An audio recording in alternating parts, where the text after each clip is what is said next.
Hello दोस्तों।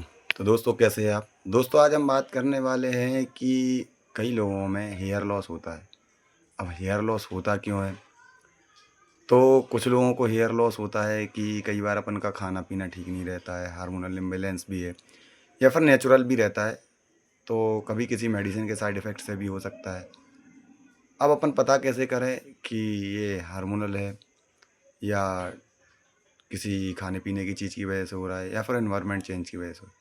अगर आपका हार्मोनल है या खाने-पीने की चीज़ से है, तो उस चीज़ को आप पता कैसे करेंगे? तो सबसे पहले बात करते हैं कि अगर आपका हार्मोनल है, तो कैसे हेयर लॉस होंगे और कैसे नहीं होंगे? और नेचुरल में कैसे होते हैं? कि अगर किसी चीज़ से, मेडिसिन से या किसी और चीज़ से इफ़ेक्ट आता है, तो कैसे हो? तो सबसे पहले बात करते हैं हार्मोनल। हार्मोनल मतलब ये रहता है कि पीढ़ी दर पीढ़ी मान लो जैसे किसी के दादाजी के थे, तो उनके झड़ गए, फिर उनके पिताजी के झड़ गए, फिर मेरे झड़ गए। एज़ इट इज़ मेरा ही एग्ज़ाम्पल मैं देता हूँ। तो उसमें क्या रहता है, एक फ़िक्स एरिया रहता है, जैसे किसी के आपने देखा है यहाँ के झड़ते हैं, किसी के आगे के झड़ते हैं या किसी के बस साइड में थोड़े से झड़ते हैं, बीच में रह जाते हैं और पीछे साइड सारी चीज़ें रहती हैं, यहाँ के किसी।